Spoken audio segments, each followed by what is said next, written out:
Good evening, welcome to ITV News. This is Tuesday's calendar. And these are tonight's main stories. But first tonight, it was a ferocious fire that claimed the lives of a young couple from our region celebrating Christmas in a luxury hotel in Scotland. But as we approach the third anniversary of the £20 million blaze, their families and those who survived the ordeal still don't know why it happened. Well, now a mother from Leeds, who was coincidentally in the next room to the couple that night with her family, has spoken for the first time about how she, her husband and young son managed to escape. Hannah Munns is desperate for answers and has been talking to David Hurst for tonight's main story. Now, there are fears of a rise in incidents of hair coursing and other illegal blood sports across the region during England's second lockdown. Autumn is traditionally the start of coursing season in the countryside when the fields are bare after harvest. Well, North Yorkshire Police's Operation Figaro to tackle the problem has resulted in 85 letters since August to people the force believe are involved in hair coursing. 14 of them were issued with warnings. Addiction experts say they know that Emma Wilcock is not alone, yet the number of people asking for help doesn't match the rising numbers who've turned to drink. Katie Oscroft reports. Well, still to come. Rail passengers have faced a second day of disruption and some schools have stayed shut in Bradford after a huge fire broke out yesterday. The blaze is still alight tonight. Sally Simpson reports. An MP has called for urgent funding for a hospice in North Derbyshire, which has already made voluntary staff cuts and may soon have to force valued members of its workforce to leave. Last month, we told you of the fears surrounding Ashgate Hospice in Chesterfield because the coronavirus had significantly reduced its income.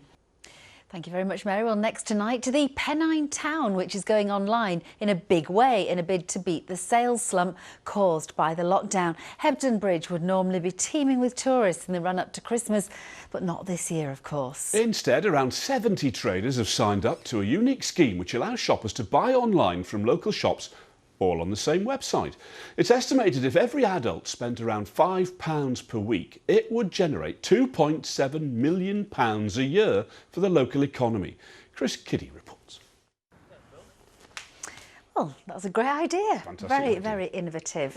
Here's John. How innovative are you going to be with the weather? Well, see, if you've got a book in you, look who did once. Remember this? It's now available in all good bargain buckets in charity shops. A great work of fiction. Right Hand Breezy with John Mitchell. Well, if you'd like to write a book, well, all you have to do is perhaps use this month.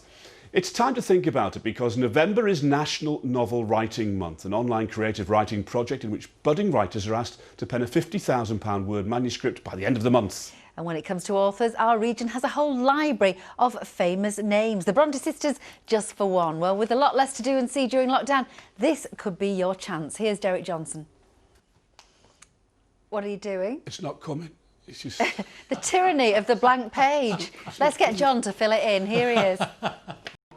Thank you very much. The national and international stories are coming next with Mary Nightingale. Well, that's it from the calendar team. Thanks for watching. See you tomorrow. Bye-bye for now.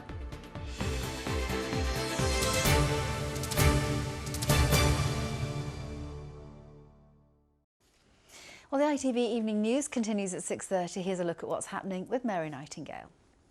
Lincolnshire Police saw 1,043 instances of hair coursing last year and has launched Operation Galileo in conjunction with other forces to crack down on those that try to break the law. Well, farmers have told ITV News that those involved cause thousands of pounds worth of damage and even threaten them with violence. Nick Smith reports.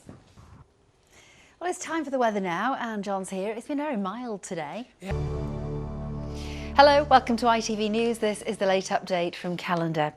And first tonight, a mother from Leeds has said she still has no answers as to why she ended up escaping from a burning hotel during a fire which killed a young couple from our region. Hannah Munns was a guest at the Cameron House Hotel on Loch Lomond in December 2017 when the blaze broke out. David Hurst reports.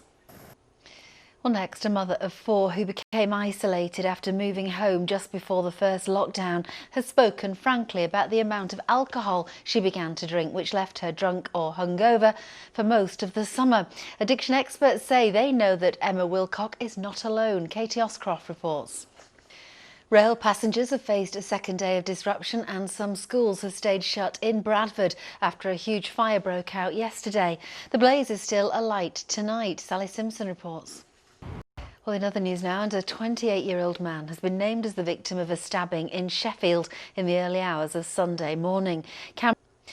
Businesses in Hebden Bridge have signed up to a unique scheme to boost sales during lockdown. Well, we've got just one result to bring you in League Two tonight. Scunthorpe have been in action away at Vale Park on Saturday. The Iron beat Old. Well, that's the news and sport. Now here's John with the weather.